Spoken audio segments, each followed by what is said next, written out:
The Zenthari Grand Arena smelled like regret soaked in ammonia and set on fire, then doused with perfume made from compressed ego. Tiered in concentric rings around a polished obsidian stage, the arena had hosted everything from gladiatorial death operas to the Emperor's second cousin's birthday massacre. But today, it was dressed for dignity. Banners of every imperial vassal species flapped lazily under artificial breeze vents. Drones hovered politely. Spotlights winked and rotated like anxious librarians. And on the main stage, beneath a ceremonial arch of bones, species politely unidentified, stood the auction platform. A 12-eyed auctioneer undulated into position. He was mostly translucent, except for the parts that weren't, and his voice sounded like champagne gurgling through a funnel attached to a regretful flute. Beings of culture, decadence, and recently acquired credits, we welcome you to the Cultural Harmony Auction, a fine and completely consensual celebration of interspecies generosity. Murmurs rippled through the crowd. Tentacles twitched. Holograms updated. In the front row, the Glorp Syndicate's third matron adjusted her scent glands to curious but dominant. And now, the auctioneer continued, as his gelatinous mass adjusted to something approximating enthusiasm, our feature offering, the last unclaimed human females in Empire territory. Untouched, unsold, and undeniably exotic. From a side hatch, 5 human women were led onto the stage. No chains. That was considered gauche. Instead, each wore a simple band around her wrist, diplomatic trackers, tastefully disguised as accessories. The Empire had standards, after all. The first was tall, with a sharp jawline and eyes like old steel. She looked over the crowd with a detached appraisal of someone selecting targets rather than suitors. The second had auburn curls and a lazy smile. She adjusted her sleeve as if bored, as if none of this deserved her full attention. The third was shorter, darker, with a scar that trailed from temple to jaw. Her stance was textbook military, but her fingers tapped out a rhythm on her thigh, 12-beat cadence. Combat code for anyone who knew it. The fourth looked utterly plain, except for the way she carried stillness like a weapon. Her eyes flicked once, left, then up. And the fifth? The fifth was sitting, cross-legged, on the stage, inspecting her fingernails as if contemplating a lawsuit. The crowd sighed, clicked, buzzed, and shed spores in excitement. Human females were notoriously rare. The Empire had deemed Earth charmingly primitive, and its people emotionally volatile, but aesthetically pleasant. Owning a human was seen as fashionable, like collecting art that occasionally made sarcastic remarks. This is a once-in-a-century offering, the auctioneer cooed. Pure, unenhanced, and pre-selected from high-functioning genetic strata. They possess language, irony, and most impressively, he paused for dramatic flair, empathy. A ripple of excitement. Somewhere in the back, a trader from the Kelvok swarm raised a bidding paddle and began a slow series of hisses. The translation drone coughed politely and translated, 50,000 credits for the one with the scar.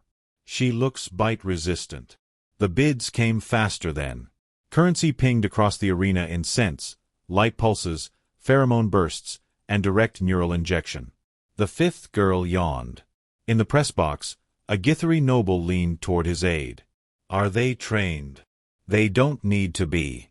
They're humans. They weep for puppies and believe in monogamy. You could bottle the pathos. Fascinating, the noble said. What happens if they resist? Nothing. The Empire's rules are clear. Emotional primitives get classified under restricted aesthetic utility. No neural overrides. Keeps them quaint. The noble nodded appreciatively. And they're men. The aide chuckled. Mostly dead, or domesticated. Statistically irrelevant. The noble sipped his drink, which fizzed slightly when it tasted smugness. Charming. Across the galaxy, in a system with more red tape than habitable planets, a small, unbranded satellite blinked to life. It was parked on the edge of human territory, orbiting a derelict mining moon, and hadn't sent a signal in 3 years. Now it did. It transmitted precisely 5 messages. Short. Encoded. Untouchable. Each went to a different location. A jungle compound. A meditation vault. A rusted barge floating in the orbit of Jupiter's 12th moon. A diplomatic warship headed nowhere. And a tavern at the edge of known space where nothing good had ever happened, but no one ever asked why. Each message said the same thing. Auction ID 5487. Human female assets transferred. Status: married. Hostile claims detected. Respond. The responses were instant.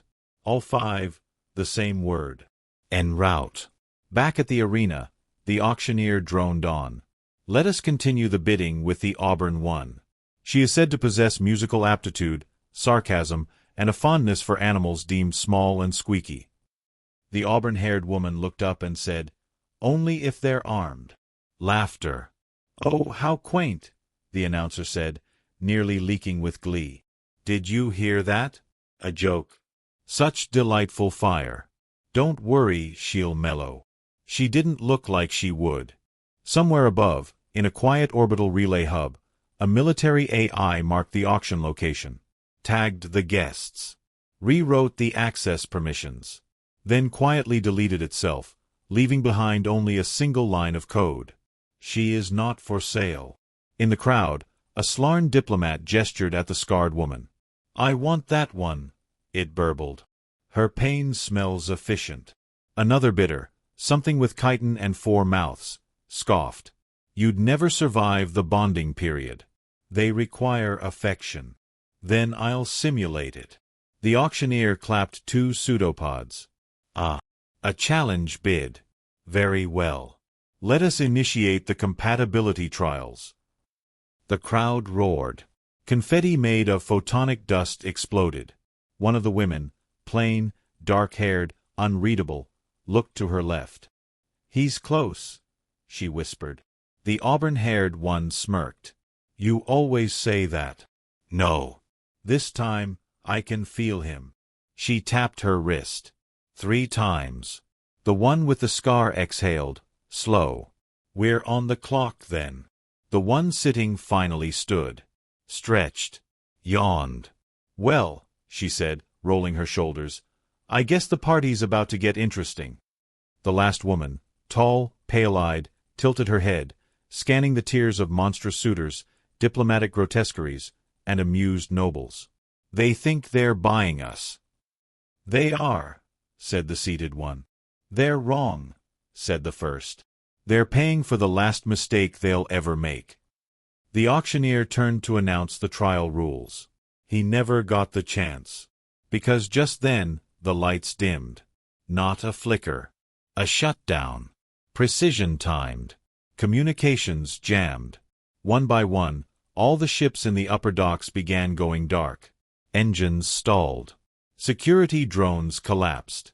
Personal translation devices rebooted to an error screen that simply read, "Connection denied by Earth." The crowd stirred. Confusion rippled. Nervous shifting. A scent of ozone. And in the far end of the arena, above the highest gallery, a single ship uncloaked. Sleek. Quiet. Predatory in the way predators didn't need to prove anything. Then 4 more. One of the auction assistants whispered, Which species are those?" No answer. Because no one recognized them. No emblems. No broadcasts. No declarations. Just silence. Inside the arena, the human women stood still. One of them smiled. And the crowd, suddenly very aware that things had shifted, began to wonder. Had they perhaps, just maybe, made a mistake? The tall one leaned toward the auctioneer, whose eyes, at least 7 of them, were now bulging. She whispered, "You might want to call for backup." This isn't standard protocol." "No," she said. "It's not." The auburn-haired one cracked her knuckles. "Let's see how much they bid for mercy." And above them, 5 ships waited. 5 husbands. 5 responses to a question no one should have asked. It started with a tomato plant. In the Terran border sector of Harrow Reach, nestled in a re-wilded jungle compound that used to be a listening post and was now, quite contentedly, a garden, a man in faded flannels stood beside a vine. He turned the plump red fruit gently in his hand, the way someone might check for bruises or small explosive charges. His name was Theo Kale. He hadn't answered to that name in 5 years. Around here, folks called him Mr. Thomas, and they didn't ask questions about the perimeter sensors or the buried charge grid around the compost bin. The pulse hit at 0702. It came through the soil. A vibration. Slight. Repeating. He felt it in the bones of his feet. He walked to the tool shed and opened the rusted panel behind the hose and solar still. The light blinked red. Auction ID 5487. Status: asset transferred. Subject: married to you. Action. Theo stared at it for a long time. Then he reached under the shelf and pulled out the lockbox he'd sworn never to open again. Inside, a knife shaped like a crescent moon, a folded letter with her handwriting, and a pair of gloves made from reinforced spider weave. He put them on. "Guess we're doing this again," he murmured, and stepped into the trees. On Titan, in a soundproof chamber lined with polished obsidian and the slow drip of simulated waterfalls, a man floated cross-legged above a mat. He was breathing through his toes. His name was Sandthorn, but the Terran Guard had once called him Ghost Protocol, and Whole Moon still refused to speak his name out loud. His meditation was deeper than thought, deeper than silence, which is why it took 17 seconds for the pulse to reach him, a record delay. He opened one eye. She's been taken. He stood, reached for the robe he hadn't worn since the Treaty of Droz Prime, the one with the names of the dead sewn into the lining. She'd sewn hers on the inside. He touched it once, then vanished. The next was in a bar. It was a joke of a bar, really, just a sunken shipping container buried under magnetic sand on a world the Empire had deemed low risk and even lower value. The bartender was a big man with thick wrists and a way of making silence feel like a warning. Locals called him Grump.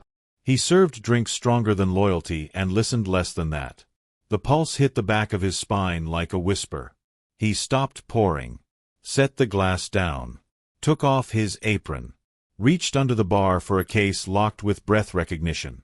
Inside, a single photo, a ring, and a pistol that looked older than most species.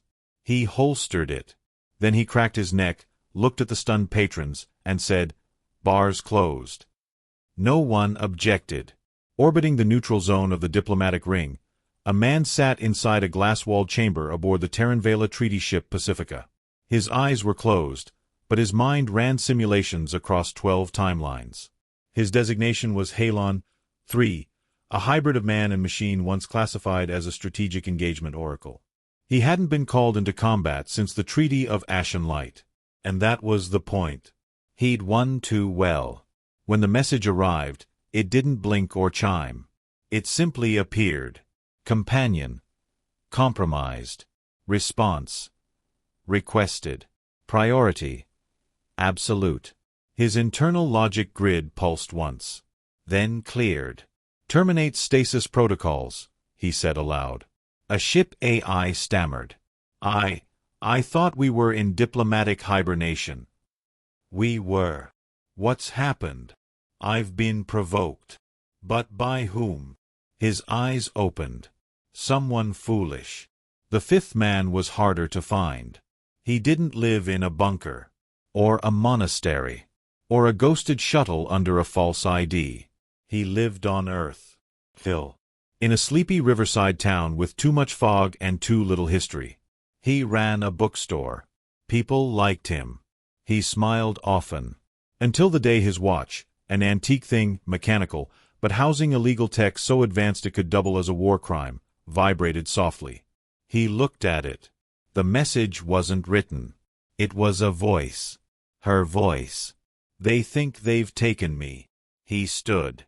Locked the register. Slipped into the back room. There, in a space no larger than a broom closet, was a hatch. It hissed open, and the whole room folded inside itself. Moments later, the bookstore sat empty, and the river whispered of something old stirring. Across the galaxy, alarms began to trip. Soft ones at first, small warnings that maybe weren't warnings. An unmanned patrol drone lost contact with its squad. A diplomatic satellite flickered. An encrypted archive in the core servers, and used since the Earth Accords, requested access credentials at the highest clearance level. The Empire dismissed them. Glitches. Noise. Then came the blackout at the auction arena. And the disappearance of the Glorp Syndicate's honor guard. Then the Zenthari ambassador's ship went dark for precisely 13 seconds before returning with a full log wipe and the crew in medically induced sedation. The Bureau of Peaceful Conquest held a meeting. A minister said, "Who are we dealing with?" Another muttered, "Just humans." "Not just humans," someone else corrected, scrolling through intercepted footage. The screen froze on the image of the 5 women, standing silent on the auction platform. Controlled. They're married. So. One minister, older than regulation allowed, exhaled. "Do we know to whom?" No one answered.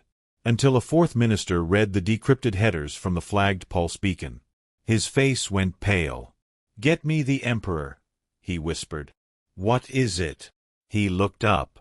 The Empire auctioned off wives of the Omega Index 5. That got silence. Real silence. Omega Index wasn't public. It wasn't even private. It was buried.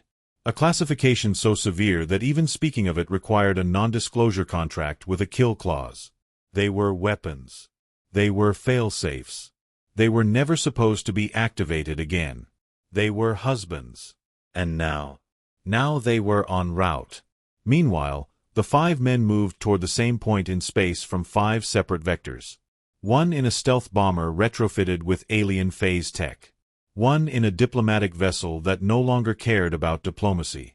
One in a repurposed mining freighter armed with more warheads than minerals. One in a courier-class jump skiff equipped with gravitic blades.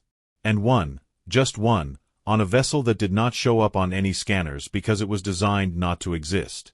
Each ship cloaked. Each ship efficient. None of them hailed. None of them broadcasted. They didn't need to. They were husbands. And they were coming for their wives. In the arena, the girls stood still. The auctioneer began to sweat from glands he didn't know he had. The bids had stalled. The crowd had grown uneasy. Too many signals lost. Too many unresponsive escorts. A nervous energy rippled through the tiers. The tall woman leaned toward the plain one. "They're coming. I know. Soon. Always." The scarred one tapped her wrist. "Positions." The seated one cracked her knuckles. "Ready." The auburn one smiled. "I hope they brought the jackets." And far above, in the belly of the blackened sky, 5 ships dropped from subspace at once. They made no sound. But every creature in the Empire felt the change. Like gravity had turned to judgment. Like heat had been replaced with purpose. Like the gods had just remembered they had favorites. And they were very angry. To be continued. At precisely 1 minute and 37 seconds into the final bidding phase, the Glorp Syndicate's royal translator spontaneously combusted. Not from any external force. He simply froze mid-sentence, attempted to process 3 overlapping languages, and ruptured. Spectacularly. His body was gone in a puff of purple mist and a soft, rubbery pop that splattered the lower tiers in an aroma best described as burnt regret and ancient licorice. The auctioneer hiccuped. 12 eyes blinked in unnerving disharmony. "Well," he said, reconstituting his cheerful tone, "let's carry on, shall we?" They carried on. Because they didn't know. Not yet. But the women on the stage did. They stood in a line of artificial poise, posture relaxed but precisely calculated. Their wrists glowed faintly with tracking bands, standard Imperial control interfaces, but none of them seemed concerned. One of them tapped hers lightly, almost as if she were testing signal strength. In the control tower above the auction floor, alarms were muted. The automated defense grid was offline for ceremonial neutrality, and the oversight staff were too busy tabulating bids in 300 forms of currency to notice a change in the atmospheric resonance of the stage. But someone else did. The one with auburn hair shifted her weight to her left hip. To the audience, it looked casual. To the others, It was a signal. The tall woman tensed her fingers. Just once. Scar tapped wrist. Seated one closed her eyes. They were online. And the Empire was out of time. 10 minutes earlier, on the far side of the moon, a ship uncloaked with all the subtlety of a whispered expletive in a cathedral. Sleek and matte black, it shimmered against the void, its hull whispering static that disrupted every camera trained on the arena. Aboard, Halon, 3 stood at the helm, eyes closed, hands folded behind his back. The AI pulse sent from his neural core synced with the 4 other inbound ships. Status confirmed. All in orbit. All cloaked. All linked. In quadrant formation, they began scanning for weakness. There were many. Empire security operated under 3 assumptions. Humans were cute and occasionally unpredictable. Human females were emotionally volatile and thus easily controlled. No one married to a human woman was a problem. All 3 assumptions would soon be filed under catastrophic miscalculation.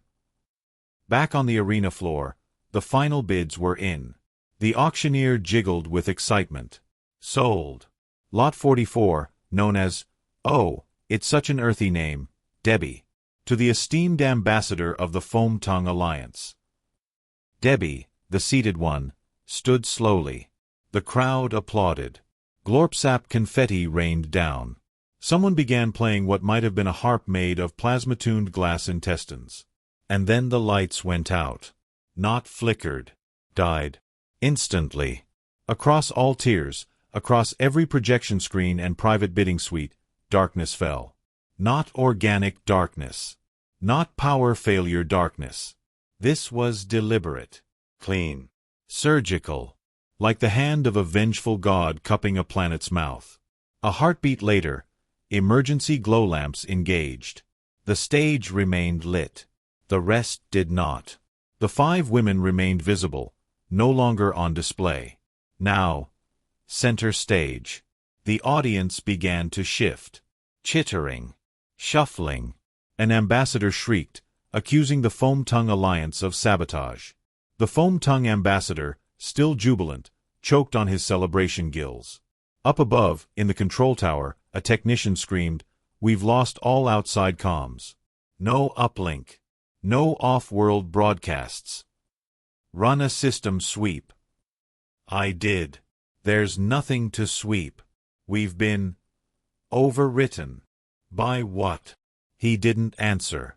Because at that exact moment, every screen in the arena flickered to life, displaying a single, elegant glyph, Earth Standard, Old Terran Military. 5 lines. Interlocking. Stylized in red. It translated roughly to, "You took the wrong wives." The panic began with a hiss. Someone tried to teleport. Their device exploded. A silent detonation, no fire, just smoke and silence and an odd aftertaste of crushed velvet. 3 more attempted to flee via diplomatic beam path. Blocked. Others ran for the side exits. Sealed. In the midst of it all, the women remained still. Except Debbie, who now removed her wristband and used it to reprogram the lighting grid with 6 taps and a sideways blink. The arena's spotlights shifted, sweeping the tiers. Not random. Scanning. Outside, above orbit, the ships moved. Theo's vessel, smaller, sharper, faster than regulation allowed, fired a precision EMP needle that fried every slave control band in a 10-kilometer radius. Not a destructive shot. No deaths. But enough to send 2 drones into convulsions and crash a medical server mid-surgery. Sandthorn's meditation skiff deployed a wave of quantum silence that shut down all psychic receptors. The Glorp Syndicate's 3rd matron immediately collapsed, emitting the sound of 17 inverted lungs. The X-Omega unit bartender, now known simply as Jack again, dropped onto the arena roof using a grappling device made from extinct beetle hide and illegal genius. He landed silently, crouched, then moved across the beams like wind made muscle. His wife was the one with the scar. Of course she was. He didn't speak. Just looked at her. She gave a nod. He vanished again. Backstage, security was in chaos. Guards tried to form ranks, only to discover their armor had reverted to default settings, pajamas. Someone had rerouted the fabricators. The emergency AI, Blix 9, activated to contain the situation, began screaming sonnets. The walls sang. Literally. An old earth lullaby. Hush now, darling, don't you cry. The words echoed, warped and alien in this place of smugness and ceremony. The audience started to panic. At last, the auctioneer turned toward the women, jiggling with desperation. Please. This isn't allowed. Your assets. Your... The tall woman, name classified, but called Eve by her husband, stepped forward. We were never yours to sell. You were married. Exactly. She raised her hand. A distant door blew open. In walked Halon III, wearing a diplomatic sash he'd never earned and wouldn't keep. He didn't look at the crowd. Just her. They tried, she said. He blinked once. They failed. He touched her shoulder. They stood like statues. Terrifying ones. Meanwhile, Debbie walked to the center of the stage. Addressed the crowd. Ladies and... whatever most of you are. Welcome to the last auction the Empire will ever hold involving humans. The crowd murmured. Some of you paid handsomely. Some of you thought you'd found trophies. You were wrong. Someone tried to lunge. She caught him mid-air with one hand. Twisted. Dropped him. No killing, said the auburn-haired one. Fine, Debbie said. No more killing. Then she smiled. Which, in retrospect, was the scariest moment of all. The last to arrive was the man from the bookstore. He didn't enter via skylight or broken wall. He walked in through the front. No alarms triggered. No guards approached. Somehow, the building let him in. He strolled up to the woman with the calm eyes and the impossible stillness. Hello, Nora, he said. She looked up, took his hand, and said, They didn't hurt us. I know, he said. They won't. The other husbands began arriving. Silently. From above. Below. Across realities. They flanked the women. No need for introduction.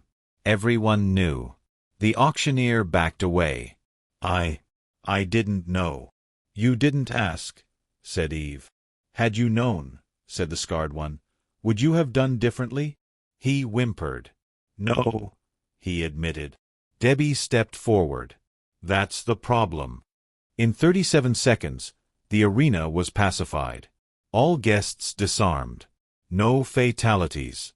Just the knowledge that they had miscalculated. 5 husbands. 5 women.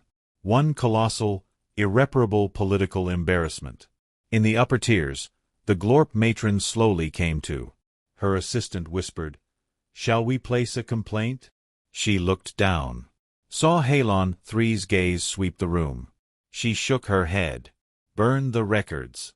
Issue an apology. And send Earth a gift basket. And in the control tower, the technician finally found a working channel. Send a message to command. What message? He typed, hands shaking. Auction interrupted. Retrieval complete. Suggestion: never do this again. The 5 ships left as silently as they came. The crowd remained, blinking, broken, in their own egos. And on the stage, where women had once stood to be sold, nothing remained but silence. And 5 empty tracking bands, scattered like discarded lies. The Galactic Empire did not officially acknowledge its failures. It refined them, polished them, buried them under 16 layers of bureaucracy, then rebranded them as cultural enrichment initiatives. But what happened at Auction ID 5487 was different. It didn't fail quietly. It detonated. The broadcast feeds never recovered. Emergency records went missing. The Imperial transcript clerk assigned to the event reportedly threw himself into a null-gravity blender and left behind only a sticky note that read, "I will not record lies for the arrogant." And yet, despite the blackout, the story spread. Not in holofeeds or interstellar trade reports, but through whispers. Among smugglers in the unlicensed trade lanes, it became a campfire myth. Among diplomats, It became a footnote carved in redacted ink. Among planetary governors, it became a warning. Never underestimate human mating rituals.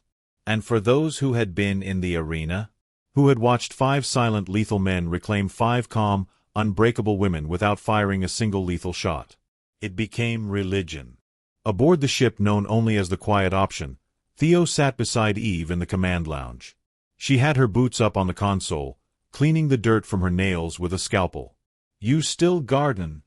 she asked without looking. He nodded. "Tomatoes mostly. They miss you. Did you name them after me?" "Just the mean ones." She smiled. Not big. Just enough to crack the iron shell around her mouth. "Thanks for showing up. Wasn't optional." "No," she said. "It wasn't." Elsewhere, Jack stood behind his wife in the weapons bay of their freighter, calibrating a pulse rifle while she catalogued stolen Imperial protocols. "You look tired," she said. "I missed arguing with you. I missed letting you win and pretending I didn't." He smiled. She didn't. She never did. But when she reached back and tapped his hand once, he didn't need words. They were married. That meant more than blood. It meant trust. Sandthorne and his wife meditated side by side in a stasis cocoon on the edge of a star well. She had braided her hair into the old warrior knots. He had shaved his face for the first time in 4 years. She spoke first. They thought silence meant surrender. Sand said nothing. She nodded. "Exactly." On the diplomatic vessel now stripped of its diplomatic status, Halon 3 recalibrated every file on Terran physiology. His wife watched him for a long moment. "You going to delete the record?" "No," he said. "I'm going to let them try." She smirked. "You haven't changed. I've just become more efficient at being me." She walked away, and he turned his gaze back to the stars. They blinked in neat, predictable algorithms. At least most of them did. In the bookstore that no longer sold books, Nora sat across from her husband in a hidden chamber deep below Earth's crust. "They'll come again," she said. "Yes. They won't make the same mistake." "No," he agreed. "They'll make new ones." She slid a box across the table. Inside were old photos, wedding bands, a sealed envelope neither of them had ever opened. "Want to disappear again?" she asked. He shook his head. "Not this time." "What changed?" "You said, we." Meanwhile, the Empire drafted its reports. The High Council called it an unanticipated cultural misalignment. The Emperor issued a decree: humans were to be observed, but not detained. Befriended, but never courted. Accommodated, but never studied. The diplomatic term for this was respectful deterrence. In the lower tiers, Imperial academies quietly updated their history texts. A new phrase entered the lexicon of caution: never bid on what you don't understand. And below that, in code no one dared read aloud, was another directive. If human wife equals true, then back away slowly. On one of the auction platforms, long since abandoned, a single technician swept ash from the corners. He found a wristband. Still glowing. He picked it up. It sparked. Once. A voice crackled through the speaker embedded in the metal. It said, in a calm, amused tone, "Don't touch what isn't yours." He screamed. In the galactic black markets, counterfeit Earth-wife protocol tech became an immediate bestseller. No one knew what it did. No one dared activate it. It was bought for fear, not function. Some whispered that just owning one could make an assassin pause. Some swore the real thing could unmake you with a kiss. None of it mattered. Because the original 5? They were off the map. And they'd left behind just enough legend to keep everyone cautious. Back on Earth, the bookstore reopened. It didn't sell books anymore. It sold warnings. Nora ran the front counter. Her husband restocked the shelves, each volume a hollowed container for emergency tech, encrypted maps, DNA fakes. Above the register hung a plaque. It read, "They tried to sell our wives. We came and took them back. Now ask yourself, What would we do if someone took Earth? The customers never asked. They just paid, bowed, and left. Some never came back. Smart ones didn't try to. Out in the stars, in a sector marked unworthy of interest by the Imperial Cartography Guild, 5 ships flew in quiet formation. No transmissions. No signals. No threat displays. Just presence. And that was enough. The stars made room. And somewhere, in a bureaucratic office 6 levels below the Imperial Treasury, a junior archivist added a new category to the Interspecies Diplomacy Index. Terran Union. Aesthetics. Moderate. Technological prowess. Variable. Emotional expression. High. Aggression level when provoked. By nation. High. By spouse. Apocalyptic. He paused. Then added a note in the margin. Do not provoke humans romantically. Ever. Especially the married ones. The Empire would recover. It always did. But this time, it would recover carefully. With caution. And with a new fear. Not of war fleets. Not of bombs. Not even of rogue Earth tech. But of love. Because the most terrifying thing in the galaxy wasn't a superweapon. It was a man in love with a woman who had been taken. And the lesson burned into history, without fanfare, without blood, without needing to be shouted, was simple. If you auction a human girl, you better be ready for what walks out of the shadows to take her home.